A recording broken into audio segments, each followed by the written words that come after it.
Eh bien, je souhaite connaître les meilleures théories du complot de l'histoire du catch. Vous savez ce mot-là? C'est la fameuse théorie du complot, là. Hein, c'est un complotiste. Qui est un complotiste? Complotiste? Hein? Théorie du complot! Brûlé! Hein? Sur le bûcher! Tu es au bon endroit, mon Jean-Marie. Le catch peut parfois être un business impitoyable, truffé de stratagèmes machiavéliques, d'histoires sombres et de secrets dérangeants. Et comme vous pouvez l'imaginer, c'est un milieu qui a fait l'objet de nombreuses théories du complot. C'est un plaisir de vous retrouver sur Johnny Catch pour vous présenter les plus folles que j'ai pu trouver en fouinant sur le web. Alors c'est un complot maintenant. Je ne suis pas venu débattre. Je vous demande de commettre une erreur. On m'a demandé de rendre service, j'ai rendu service, monsieur. Il faut que je voie un type, un nommé Lincoln Burrows. Il a tué le frère de la vice-présidente. Bret Hart screwed Bret Hart. Je ne l'ai pas tué, Michael. Toutes les preuves disent que si. On m'a piégé. Bret screwed Bret. Dans mon bar, le parmentier, c'est pas de la viande mais de la terre. Je vais vous dire la vérité, toute la vérité. Toute la vérité, alors c'est pas de la terre, c'est des excréments.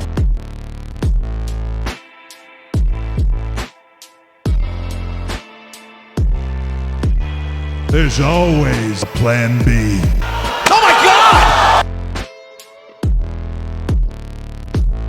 Vous découvrirez entre autres les éléments très troublants qui font douter de la culpabilité du catcheur Chris Benoit dans le meurtre de sa femme et de son fils et de son suicide en 2007. Entre des textos étranges envoyés de son téléphone alors qu'il était censé être mort et une page Wikipédia qui annonçait le décès de son épouse 14 heures avant que la police découvre les corps. Vous apprendrez également comment le patron de la WWE, Vince McMahon, aurait protégé un assassin dans les années 80. Comment Brock Lesnar n'aurait peut-être pas respecté ce qui était prévu à WrestleMania 30 en volant sa victoire historique contre l'Undertaker qui a mis fin à la streak d'invincibilité légendaire de ce dernier. Mais aussi l'identité très surprenante de la personne qui aurait été derrière un compte Twitter qui avait fait fuiter des informations confidentielles de la WWE. Et même comment le départ de CM Punk de la compagnie en 2014 serait en réalité une grande mise en scène. En tout cas, certains en étaient profondément convaincus. Et il y en a même qui disent qu'il va revenir bientôt. Et tu le crois, toi? Tu le crois, CM Punk, qui revient? Eh bien moi, je le crois. Parce que dans l'univers imprévisible du catch, tout est possible. Alors on est bien d'accord que certaines de ces théories sont légères, voire loufoques, quand d'autres sont plus sombres et profondes. Qu'il ne s'agit absolument pas de faits indiscutables et que chacun doit se faire son propre avis dessus.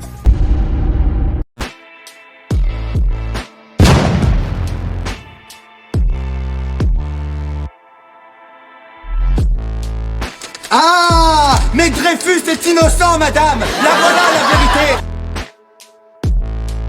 Cause you deserve to be screwed! You deserve to be screwed!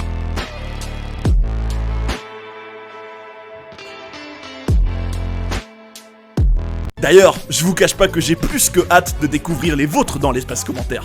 Alors ne soyez pas timides et lancez-vous, ça nous est tous arrivé au moins une fois. Au fait, ouvrez grand les yeux tout au long de la vidéo, car un petit easter egg vous permettant de gagner une petite surprise peut apparaître à tout moment.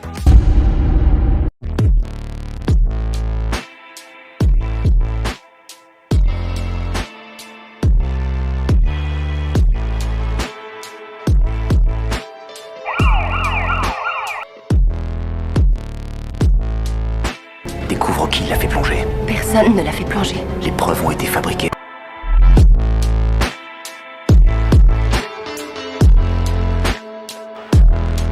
It's me, Austin! Also suffering from anal bleeding. What? Silence!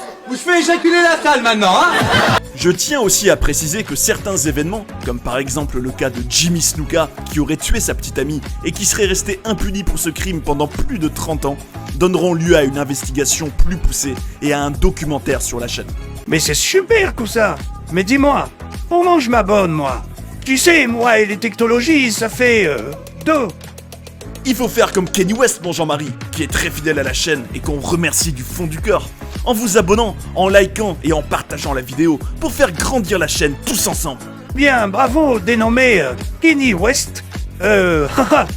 Tu n'as pas choisi au hasard celui-là, hein, Jody? Allez, vous êtes bien sur Johnny Catch, les théories du complot les plus folles de l'histoire du catch. C'est parti!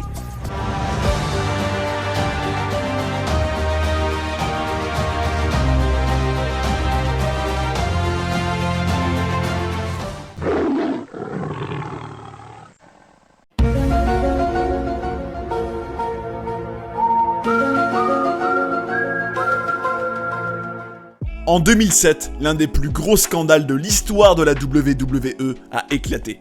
Selon la version officielle des faits, le catcheur canadien Chris Benoit, qui était une des meilleures superstars dans le ring d'un point de vue technique depuis 2000 et qui avait même été champion poids lourd, a tué sa femme Nancy et leur fils Daniel dans sa maison avant de se suicider le 24 juin. Mais cette affaire continue de faire parler depuis des années, menant à ce qui est peut-être une des plus grandes théories du complot qui existe dans le catch. Benoit serait innocent, et il aurait été tué avec sa femme et son fils par Kevin Sullivan, l'homme avec qui il avait travaillé dans la compagnie rivale de la World Championship Wrestling dans les années 90, et surtout l'ex-mari de Nancy. Et les éléments sur lesquels cette théorie s'appuie sont particulièrement troublants. A priori, ce Kevin Sullivan avait déjà menacé de mort Chris Benoit à cause de ce passif avec son ex-femme, et certains affirment qu'il est un membre haut placé de l'église de Satan. Et ce qu'il faut aussi savoir, c'est qu'au départ, c'est Sullivan lui-même qui avait mis Benoit et Nancy ensemble à l'écran quand il était responsable créatif de la WCW, mais en fin de compte, Benoit et Nancy sont tombés amoureux l'un de l'autre dans la vraie vie. Alors, c'est quand même important de dire que Chris Benoit, entre les nombreux dégâts causés par sa manière de catcher et sa consommation de stéroïdes, n'était pas en bonne santé, puisqu'on avait appris qu'il avait le même cerveau qu'une personne de 80 ans souffrant de la maladie d'Alzheimer, et que des rapports médicaux ont révélé qu'il ne lui restait plus beaucoup de temps à vivre avant ce qu'il s'est passé. Et c'est un homme qui avait été bouleversé par le décès de son grand ami et collègue Eddie Guerrero en novembre 2005, dont il ne s'est jamais remis. Mais malgré tout, il reste un certain nombre d'éléments très étranges qui ont pu faire émettre à des personnes l'hypothèse que malgré la version officielle de cette histoire selon laquelle Benoit est un meurtrier et dont le nom est désormais banni à la WWE, il serait peut-être lui aussi une victime aux côtés de sa femme et de son fils. Effectivement, les seringues avec lesquelles il était censé s'être injecté des stéroïdes qui l'auraient mené à tuer sa famille puis à se suicider n'ont pas été retrouvées à son domicile où toute cette tragédie a eu lieu. Et on n'a pas non plus retrouvé son téléphone portable. Et pourtant, ce fameux portable occupe un rôle central dans cette grande tragédie. Déjà, Chris Benoit avait parlé au téléphone, en l'occurrence sa ligne fixe de sa maison, le vendredi soir à Chavo Guerrero, un de ses amis proches et le neveu d'Eddie Guerrero. Dans leurs échanges, Benoit semblait inquiet à propos de quelque chose, mais Chavo n'a pas réussi à lui en faire dire davantage. A priori, après 45 minutes de discussion, quelqu'un a toqué à la porte du domicile de Benoit. Et peu de temps après qu'il ait ouvert, il y a eu une échauffourée, puis le téléphone fixe ne fonctionnait plus. Et c'est 3 heures plus tard que Chris était à nouveau joignable par portable. À ce moment-là, quand Chavo lui a reparlé au téléphone, Benoit avait l'air très bizarre, groggy et fatigué apparemment. Il lui a dit « Je t'aime Chavo » d'une manière qui avait l'air forcée. Et même la WWE a dit que quand Benoit les avait appelés pour leur dire que sa femme et son fils étaient malades, il n'avait pas l'air dans son état normal. Il leur a aussi dit « Je t'aime » alors qu'il ne le disait jamais d'habitude, et que c'était hors sujet. Est-ce qu'au moment de cet appel avec Chavo Guerrero, le vendredi soir, Chris Benoit aurait ouvert la porte à son assassin? Et ce n'est pas tout. Alors que l'examen médical a indiqué que Chris Benoit était mort le samedi, des messages ont été envoyés de son téléphone portable le dimanche, alors que lui-même n'aurait pas pu le faire, logiquement. Et dans un message que Chavo Guerrero a reçu du portable de Chris, ce dernier lui disait son adresse, alors que Chavo la connaissait déjà, vu qu'ils avaient passé le week-end ensemble une semaine avant sa mort. Il y avait aussi un autre texto qui disait que les chiens étaient dans la zone fermée de la piscine et qu'une porte du garage avait été laissée ouverte. En plus de cela, d'autres éléments ont pu susciter des interrogations parmi les personnes qui sont convaincues de l'innocence de Chris Benoit. A priori, Chris n'était pas pendu sur son appareil de musculation, mais il était allongé par terre sous la machine. Selon un des policiers, Benoit était affalé contre cet appareil de musculation. Il y avait également un tissu blanc enroulé autour de son cou. Et cet acte pourrait sembler étrange de la part de quelqu'un de suicidaire, qui ne se serait normalement pas soucié de si son cou allait être blessé. Un autre élément troublant, c'est qu'un exemplaire de la Bible a été placé à côté de sa femme et de son fils. Un livre qui serait par ailleurs détesté de manière générale par les satanistes. On a également trouvé 10 canettes de bière et une bouteille de vin, toutes vides, à côté du corps de Chris, alors que ce dernier n'a pas été testé positif à l'alcool par les médecins. Dans les semaines avant sa mort, Benoît prenait d'autres chemins pour rentrer chez lui, et selon ses amis, il croyait que quelqu'un le suivait. Encore autre chose, toute cette tragédie a eu lieu lors du 10e anniversaire du divorce de Nancy et de Kevin Sullivan, son ex-mari. Et d'ailleurs, figurez-vous que le vétéran Arn Anderson avait fait une promo involontairement très prophétique à la fin de l'année 1996, à l'époque où lui-même, Benoît, Nancy et Sullivan étaient tous à la WCW, puisqu'il s'y adressait à Chris en disant que quelque chose d'énorme allait arriver, qu'il devait prendre soin de sa famille et ne pas se mêler de celle d'un autre. Et surtout, je le cite, « Est-ce que cette obsession de détruire chaque aspect de la vie de Kevin Sullivan vaut le coup de perdre ton âme ?» La police a modifié plusieurs fois dans sa version des faits l'endroit où le corps de Nancy avait été trouvé. Tout comme elle a aussi changé plusieurs fois la manière dont Daniel, le fils, a été tué. Ce qui pourrait mener à se demander pourquoi il y a eu toutes ces modifications. Chris Benoît avait aussi pris une assurance vie au nom de son ex-femme à lui et de ses autres enfants, et on sait en général qu'une assurance vie ne peut pas être versée dans le cas d'un suicide de la personne assurée. Ce qui pousserait à se demander pourquoi Benoît aurait délibérément rendu cette assurance vie nulle pour ses proches. Et enfin, un des éléments les plus hallucinants. 14 heures avant que le corps de Nancy Benoît soit trouvé par la police, sa mort était déjà indiquée sur Wikipédia. Et l'adresse IP de l'individu qui a ajouté cette information a été localisée dans la ville de Stamford, là où se trouve le siège de la WWE. Apparemment, c'était quelque chose qui avait été fait par un fan et une simple coïncidence. Et pourtant, cela n'a pas empêché les fédéraux de saisir cet ordinateur. Comment cet individu aurait-il pu savoir cette information 14 heures avant la police ? En tout cas, c'est une affaire qui a pu susciter beaucoup de questions, c'est certain. Et c'est également à noter que dans le jeu vidéo de la WWE SmackDown vs Raw 2007, qui est sorti en novembre 2006, on voyait, après un écran de chargement avec Eddie Guerrero, un échange entre l'Undertaker et Chris Benoit, dans lequel le Deadman, qui avait déjà mis Eddie Guerrero dans un cercueil dans SmackDown vs Raw 2006, alors que ce dernier allait décéder le lendemain de la sortie du jeu dans la vraie vie, lui disait que s'il faisait l'erreur de le défier, sa famille en deuil n'aura que le Canadien à blâmer quand l'inévitable arrivera. Mais également un moment où le general manager de SmackDown, Teddy Long, disait qu'il ne sait pas ce qu'il se passe dans la tête de Benoît ces derniers temps. Et on y avait aussi une chanson qui s'intitulait « Forgive Me », dont les paroles résonnaient beaucoup avec la vie de Chris Benoît, qui évoquait un homme torturé psychologiquement qui va se suicider.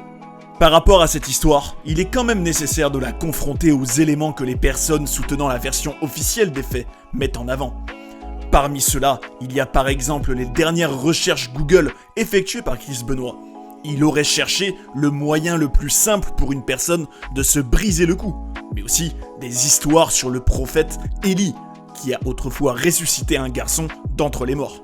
Toutefois, c'est des informations à prendre avec des pincettes, vu que quelqu'un d'autre pourrait dire que ces recherches auraient pu être faites par n'importe qui d'autre sur l'ordinateur de Benoît. Il faut également prendre en considération que l'autopsie du catcheur a montré que son niveau de testostérone était 10 fois plus élevé que celui d'un être humain normal, à cause des produits qu'il prenait, ce qui aurait forcément une influence sur le comportement de toute personne. La sœur de Nancy Benoît, quant à elle, pense que la pression qu'il avait après être devenu champion poids lourd à WrestleMania 20 et la douleur d'avoir perdu plusieurs amis les années précédentes ont rendu Chris Benoît de plus en plus paranoïaque. Et une amie de Nancy a raconté que cette dernière lui avait dit quelques semaines avant sa mort que si elle se faisait tuer, il fallait s'assurer que la police sache que Chris était le coupable. Kevin Sullivan, de son côté, prétend être catholique et aller à l'église, qu'il n'est donc pas sataniste. Il dit également qu'il n'aurait pas cru à l'époque que Chris Benoît se mette avec Nancy parce que la femme du Canadien était enceinte. Et justement, David Benoît, un des autres enfants de Chris, dit avoir pris la possibilité que Kevin Sullivan soit l'assassin très au sérieux, et que selon lui, il est absolument innocent. En tout cas, de nos jours, le nom de Chris Benoit est banni partout à la WWE. Et la compagnie a fait au mieux pour rendre sa présence la plus discrète possible sur son network par exemple. Cette affaire a poussé l'entreprise à prendre la consommation de stéroïdes de ses superstars bien plus au sérieux. Et à interdire les coups de chaise en pleine tête pour éviter les séquelles cérébrales qui en découlent. Est-ce qu'il s'est donné la mort après avoir tué sa femme et leur fils ? Ou ont-ils tous les trois été assassinés par Kevin Sullivan ? Dans tous les cas, c'est une histoire que de nombreux internautes continuent encore de remuer aujourd'hui.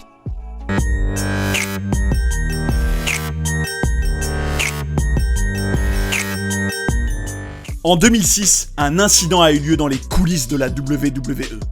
Deux des plus grandes superstars de SmackDown, Batista et Booker T, se sont battus pour de vrai. Et selon une théorie du complot qui circule à propos de cet incident, la raison pour laquelle les deux hommes en sont venus aux mains est assez surprenante. Apparemment, ils auraient eu cette bagarre parce que Batista avait eu un coup de cœur pour la catcheuse Sherri Martel, mais quand cette dernière aurait rejeté ses avances, l'animal se serait mis à mal parler d'elle en coulisses. Ce qui n'a pas du tout plu à Booker T, dont elle avait été la manageuse quelques années avant à la WCW. A priori, par la suite, Batista se serait tourné vers sa collègue Melina, qu'il aurait essayé de faire virer après que leur relation ait tourné au vinaigre. Et c'est l'Undertaker qui s'en serait mêlé en étant prêt à se battre s'il le fallait. Plus tard, Booker T serait allé rappeler à tout le monde que Batista traversait une période difficile, entre sa femme qui était malade et la mort de son ami Eddie Guerrero, ce qui aurait aidé à calmer tous les esprits, ce qui serait tout à l'honneur de Booker T en l'occurrence.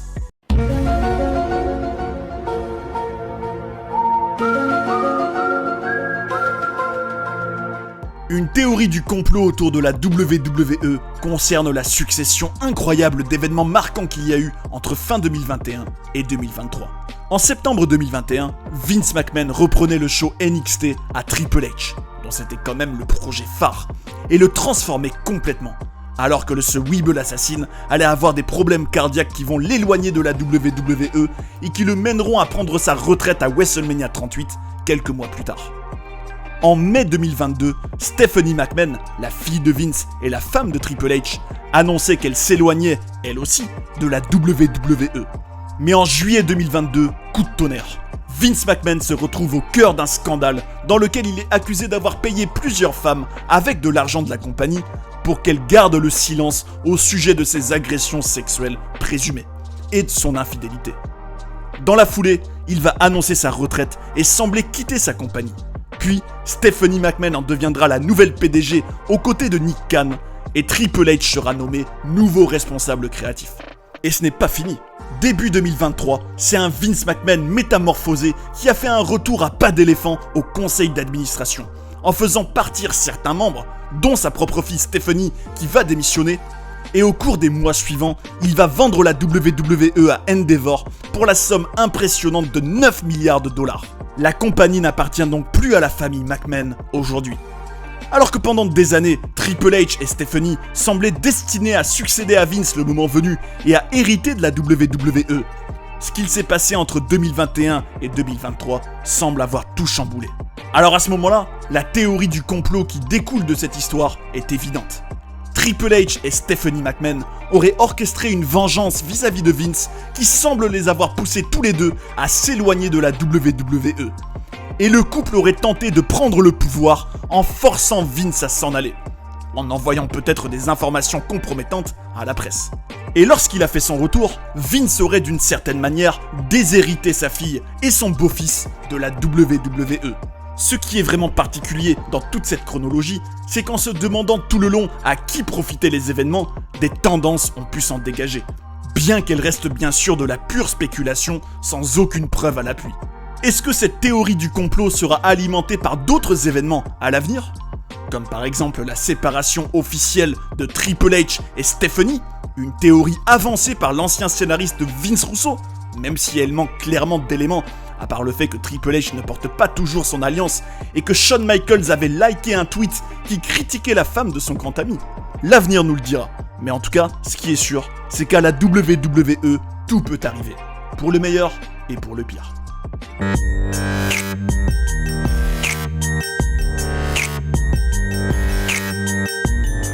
Une nouvelle théorie du complot autour de Vince McMahon concernerait son implication dans le cas de Jimmy Superfly Snuka, un des catcheurs phares de la WWE dans les années 80.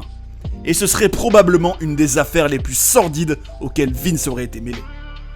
Effectivement, en mai 1983, Snuka est allé dans un hôtel avec une certaine Nancy Argentino, sa copine de l'époque, et elle finira par y être retrouvée inconsciente.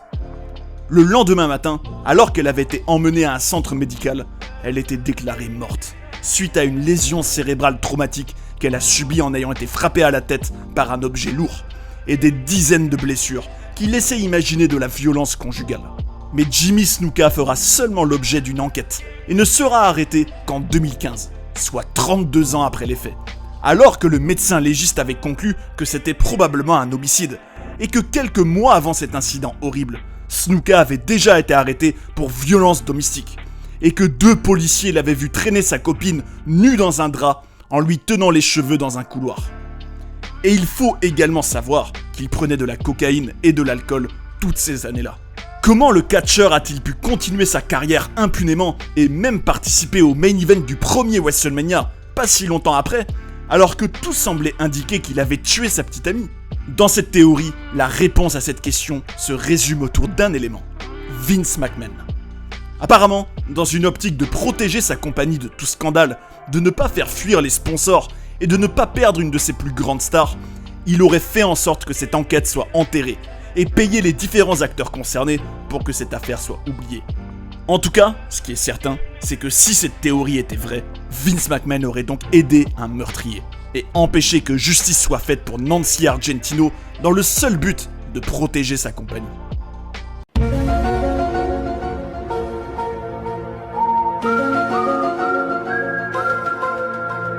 En 2016, Paul Heyman, l'actuel Special Counsel de Roman Reigns, a fait une interview dans laquelle il a laissé imaginer une des théories du complot les plus ahurissantes de tous les temps. Son ancien client, Brock Lesnar, n'était peut-être pas censé mettre fin à la stricte invincibilité de l'Undertaker à WrestleMania 30.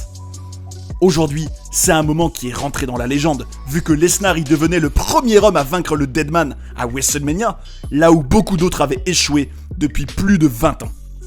Mais si ce moment n'était en réalité pas censé arriver? Comme le dit Paul, l'Undertaker a eu une commotion cérébrale en plein match, et rien n'aurait empêché Brock de ne pas respecter ce qui était prévu et de faire subir le compte de 3 au Phenom. Effectivement, vu à quel point cet événement aurait fait parler dans les médias, est-ce que la WWE aurait pu virer cet homme qui serait donc rentré dans l'histoire? Lesnar aurait en quelque sorte mis la compagnie devant le fait accompli, en ne lui laissant pas d'autre choix que de le garder, vu l'ampleur de cette victoire. Et ce qui alimente encore plus cette théorie, c'est que plusieurs mois avant, au moment où Vince McMahon avait dit à Brock et à Paul qu'il voulait organiser ce match contre l'Undertaker à WrestleMania, le patron de la WWE avait laissé entendre que Brock serait sa prochaine victime. Mais en sortant de cette réunion, Lesnar avait dit à Paul que c'est lui-même qui gagnerait ce match. N'oublions pas que Heyman a la réputation d'être un grand manipulateur, mais c'est une théorie qui peut faire réfléchir.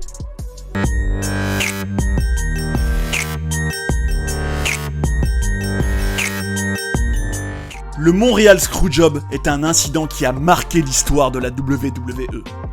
Alors que le champion Bret Hart catchait à domicile au Canada, il a été victime d'une arnaque à la fin de son match contre Shawn Michaels, dans laquelle on lui a fait perdre son titre de force sans qu'il ne soit au courant, pour ne pas risquer qu'il parte à la WCW, où il avait signé, avec la ceinture WWE, ce qui serait humiliant pour la compagnie, surtout s'il l'a jeté à la poubelle devant des millions de téléspectateurs. Mais certains sont persuadés que ce Montreal Screwjob est un grand complot qui ne s'est pas du tout passé comme on pourrait le croire. Dans cette théorie, Bret Hart aurait bel et bien été au courant du finish qu'il allait subir, et tout aurait été convenu entre les différents acteurs. Et ce qui peut la conforter, c'est que cet incident a profité à tout le monde. Grâce à ce Montreal Screwjob, Vince a pu devenir Mr. McMahon, le méchant patron qui allait être l'ennemi parfait pour Stone Cold Steve Austin, le catcheur le plus populaire de la compagnie. Shawn Michaels redevenait champion, et Bret Hart passait pour un héros qui avait été victime d'une injustice et qui serait donc encore plus populaire en arrivant à la WCW. Et puis le Canadien aurait aussi pu aller à la WCW pour aider Vince à détruire cette compagnie de l'intérieur, D'autant plus qu'avec ses blessures et le fait qu'il approche la quarantaine, Bret pourrait avoir un planning allégé et être mieux payé. Et comme le disait le défunt Scott Hall, la réalisation était presque trop parfaite au niveau des images pour laisser croire que rien de tout cela n'était prévu. Par exemple, c'est Bret qui a tout de suite été filmé en gros plan après que la cloche ait été sonnée, alors que c'est habituellement le vainqueur qui est filmé en premier. Le catcheur Shane Helms, quant à lui, trouve que dans le documentaire Wrestling with Shadows, où on suivait Bret Hart pendant ses 6 derniers mois à la WWE, ce qui par ailleurs tombait vraiment très bien et ce qui était assez suspect, le Canadien et Shawn Michaels avaient l'air de jouer la comédie quand le Hitman lui avait demandé s'il était au courant de ce qui s'était passé. Kevin Nash, lui, pense que Vince McMahon aurait un trop gros ego pour apparaître à la télévision le lendemain du Screwjob avec un vrai œil au beurre noir, en sachant qu'il s'était a priori pris une droite de Bret. Mais bon, il faut quand même rappeler que par la suite, Bret Hart et Vince McMahon témoigneront tous les deux sous serment en disant que c'était bien un incident légitime. Et Bret a mis des années avant d'accepter de reparler à Vince. Donc c'est une théorie qui reste difficile à prendre très au sérieux.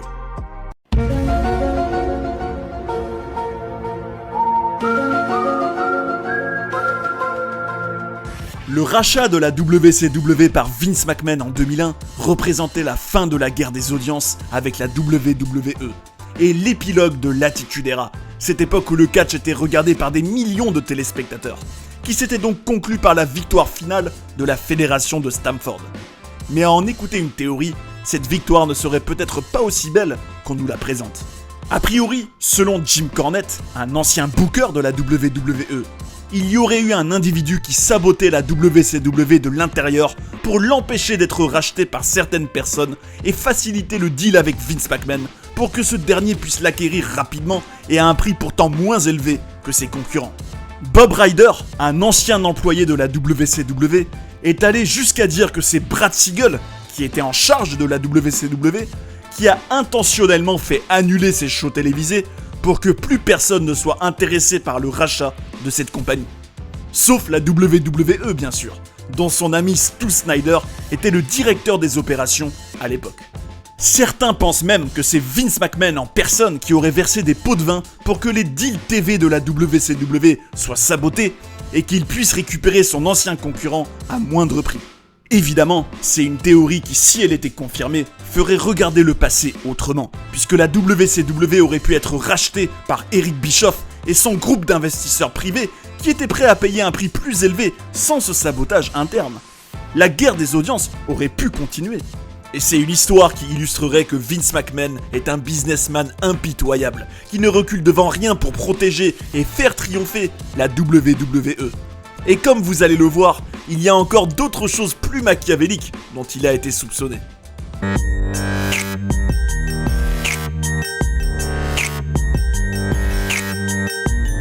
Entre 2012 et 2014, un compte Twitter a beaucoup fait parler sur le web.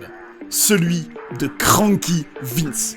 En sachant que Cranky veut dire grincheux et que Vince fait référence à Vince McMahon, le patron de la WWE. C'était un compte apparemment parodique, mais qui avait quand même fait fuiter des informations confidentielles sur ce qu'il se passait dans les coulisses de la fédération.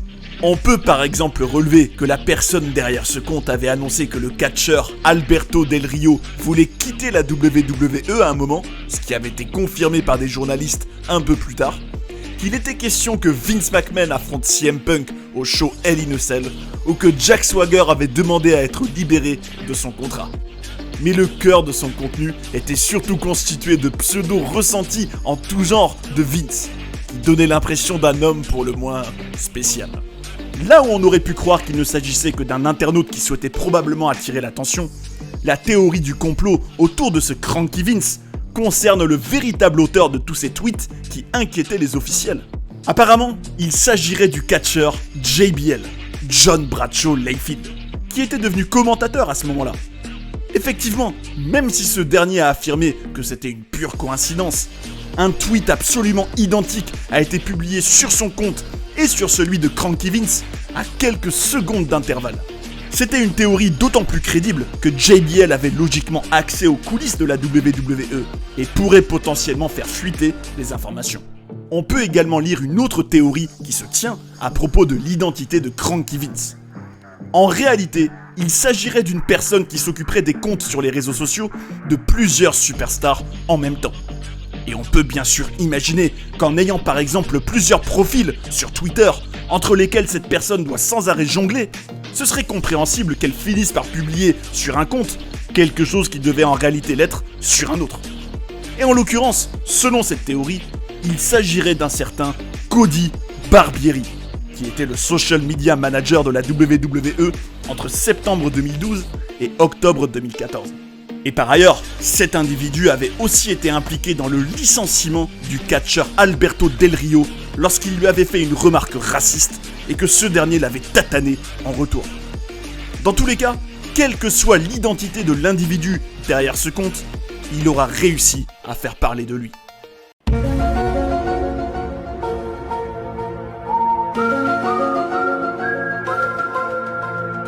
Depuis des années, de nombreux fans de catch croient en une théorie assez folle. À l'automne 1999, le scénariste Vince Russo, qui écrivait les shows de la WWE depuis 1997 et qui avait donc eu un rôle essentiel dans le succès de la compagnie à cette période, aurait été envoyé par Vince McMahon à la WCW pour saboter la fédération rivale et la conduire à sa perte, en sachant qu'elle finira par se faire racheter par la WWE en 2001. Et que McMahon tentera même de faire revenir Russo dans l'équipe créative en 2002. C'est une théorie qui repose notamment sur le fait qu'à la WCW, Russo aurait accumulé les mauvaises idées et contribué à faire fuir pour de bon les téléspectateurs. Par contre, dans cette hypothèse, on pourrait aussi bien considérer que Russo y est allé dans la ferme intention de créer des shows de mauvaise qualité pour nuire à la WCW, ou bien que Vince McMahon l'a laissé y aller en se disant que sans s'en rendre compte, Russo contribuerait à ce qu'elle s'écroule. Toutefois, plusieurs éléments viennent contrer cette théorie. Déjà, Vince Russo lui-même revendique fièrement d'avoir réussi à faire remonter les audiences de la WCW quand il y a commencé en tant que scénariste, et que c'est seulement quand on lui a imposé un comité d'écriture et que certains catcheurs aux égos démesurés se sont mis à exercer le contrôle créatif que la WCW leur avait accordé dans leur contrat, que tout a commencé à s'effondrer. Et ce n'est pas tout. Si Russo avait quitté la WWE à la base, c'est parce qu'il ne supportait plus le rythme de vie infernal que ses responsabilités lui imposaient. Et aussi parce que quand il a demandé à avoir un planning plus allégé pour pouvoir passer du temps avec sa femme et ses enfants, Vince McMahon lui avait dit qu'il n'avait qu'à embaucher une nounou. Donc on peut penser que Russo a bel et bien choisi d'aller à la WCW de son plein gré, et qu'il ne travaillait pas secrètement pour le patron de la WWE. À moins que tout cela ait été un stratagème machiavélique de Vince McMahon.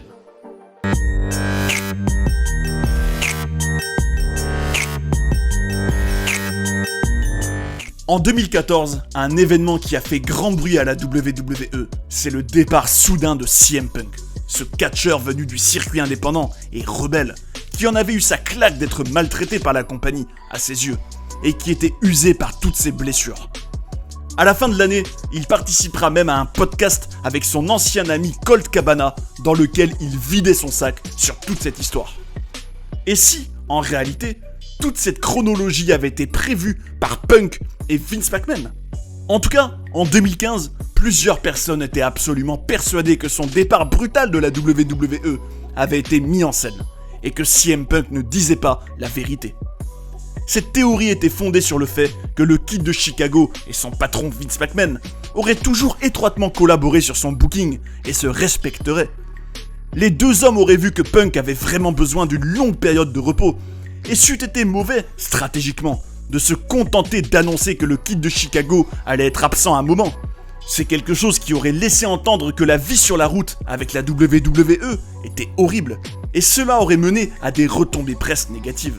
Et puis, si la WWE avait véritablement été en colère contre Cabana, qui avait été l'hôte de ce podcast avec Punk, Cabana n'aurait pas pu inviter des vétérans du business qui étaient encore en bon terme avec la compagnie, et cette dernière aurait pu lui faire arrêter son émission totalement.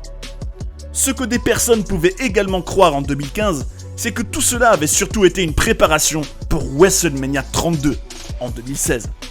CM Punk y aurait eu un retour tonitruant à la WWE, et il aurait par exemple pu y affronter le champion Triple H dans le main event.